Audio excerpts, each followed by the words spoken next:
Welcome back to Chasing Trophies. Hope everyone is doing well. Make sure you guys are hitting the like button, subscribe button. Today we're going to talk about Thomas the Tank Engine, Thomas Tuchel at the wheel. The England manager has transformed the England team. Yeah, you might be thinking I'm getting overhyped, but man, I thought the team that he selected, the squad he selected, was completely wrong. But who am I, man? This is Thomas Tuchel. He understands the game. The thing what impressed me the most is the style of football that England played today against Croatia. It was proper fluid football, attacking football, aggressive football, and you don't see that from any England team. Not Sven-Jan Eriksson, not Gareth Southgate, and nobody, even Fabio Capello. They were all negative managers. In terms of the football was much more defensive. Let's not say negative, they were defensive managers. But Thomas Tuchel showed extremely he took risks. It was a ballsy move, some of the moves that he made, but he picked a squad that he felt that he can work with. He picked team players. He picked a team that where he thought maybe I don't need the most ability, but I need somebody in the right positions, and I need somebody to guide my star players, and that's what he exactly did. Starting Madueke, man, that was a move I never thought it'll happen. I never thought Madueke will start in a World Cup game, but he's done that.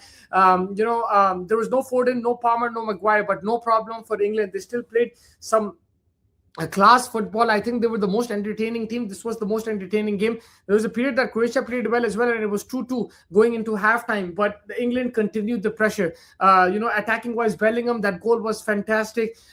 Beautiful run from him. Harry Kane getting, Madueke getting the penalty for him. He's scoring the penalty. He missed the first one, but then the goalkeeper was off his line. He took the second one, nice, calm, and composed. Then a second goal, a beautiful ball from Declan Rice from the corner. Harry Kane slotting it home with a beautiful header. Bellingham's goal was amazing. Then Rashford coming on and scoring. And look at the depth that they have in terms of attacking wise. They've got Rashford coming off the bench, Saka, Morgan Rogers. We haven't seen Ivan Toney and Ollie Watkins yet. They're also two very good attacking options. I still feel defensively there is a problem over there. Stones is not 100% fit. Konza is a bit inexperienced. You saw that in the game when they conceded the 2 goals. But they do have Gay, who I think is solid. They might need to use him a bit more.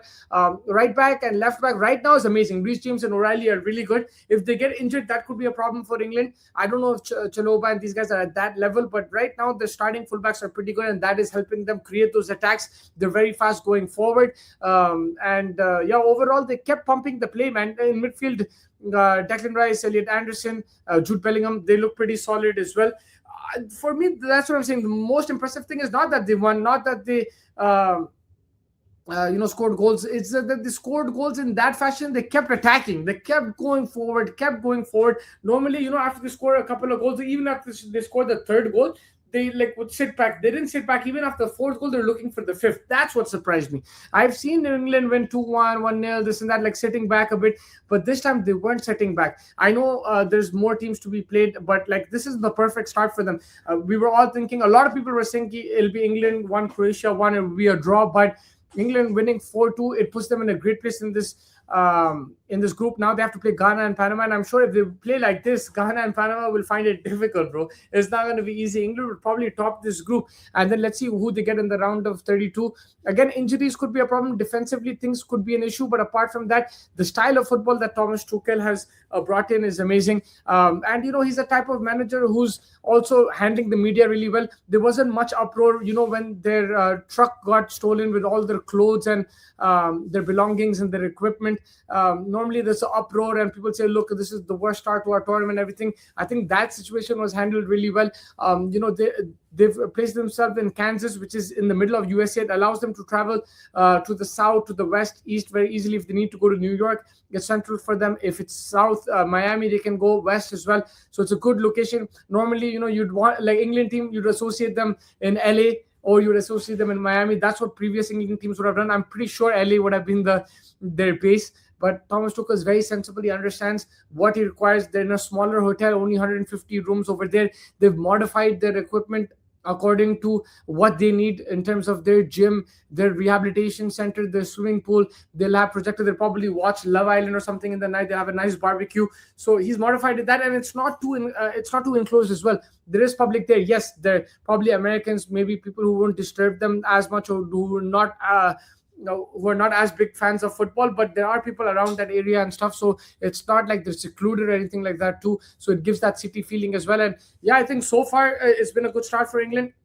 I didn't think they would win this game, but they proved me wrong, and they look pretty. The style of football is really good, man. If you look at all the teams, France played really good in the second half. USA were amazing, okay, but France played really good in the second half. Portugal didn't play well. Spain didn't play too well. And who else is there? Germany were really good but against Curacao. But right now, England impressed me the most, I think, because Croatia is a team that are not underdogs. They are a very good.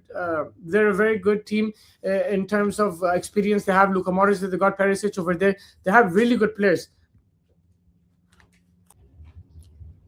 And so yeah, like it's well organized. The like like other teams have played. The like Germany were good and everything, but England in general looked like the best. And Croatia, like I mentioned, they are a team who have experience. They've got Modric there, they got Perisic there, they've got players who have done pretty well in World Cups in the past. They have experience. Maybe they missed a few legs over there. Like maybe they needed a couple of guys who could have run a bit more and control the likes of Bellingham, Kane. But I think overall, it was a very good game of football, probably one of the best of the tournament. Especially the first half was probably outstanding, one of the best. And I really enjoyed the game. I hope you guys enjoyed it as well. बाकी का यार Portugal तो draw कर दी, Cristiano Ronaldo not scoring, and a lot of criticism on the Portugal team की भाई क्या हो रहा है इन लोगों के साथ, क्यों नहीं जीत रहे, इतना खराब फुटबॉल क्यों खेले, कॉन्गो से कैसा ड्रॉ कर दिया. Congo had some good players, bro. Van Bissaka was there, Visa was there, the Tuanzebe was there. They had some players with the Premier League experience as well. लेकिन हाँ, Portugal, man, I just felt they didn't have patterns of play, they didn't have a game plan. There was individuals there, but they didn't look like a unit, like a bit opposite to England. I feel Portugal, man for man, are a better team than England, but they didn't. That's where the manager comes to play, and Martinez got the tactics completely wrong. Bruno Fernandes playing too deep. Ronaldo starting, that's going to be debated now. I think definitely. I still don't mind if he starts, but it is definitely going to be debated. Cristiano Ronaldo, are they better team or worse team with him? But more than that, like the overall, I think the overall team, like the players are there but they're not playing together, so the patterns need to be fixed. Like the coaching needs to be better. Martinez had a problem in Belgium as well. It looks like he's having a problem in Portugal. Like on the positive side, look, Argentina also lost their first game to Saudi Arabia in the last World Cup. They turned out winners. In 2010, Spain lost their first game, I think, to Switzerland, and then they went on to win the final. So it's not all doom and gloom for Portugal. They can still get out of the group. They just they'll have to beat Uzbekistan, try to get something off the Colombia game, and then they can move forward, and then they can see what happens in the knockout stages. शायद उन लोग थोड़ा सा बड़े teams के साथ शायद थोड़ा और कंफर्टेबल होंगे. They can probably attack on the counter, but yeah, it's not looking good so far because Messi scored, Mbappe scored, what's his name, Harry Kane scored, and Haaland scored, and Ronaldo hasn't scored yet. So obviously Ronaldo fans are probably bechain or lekin still a long tournament, still a long way to go. Let's see what happens.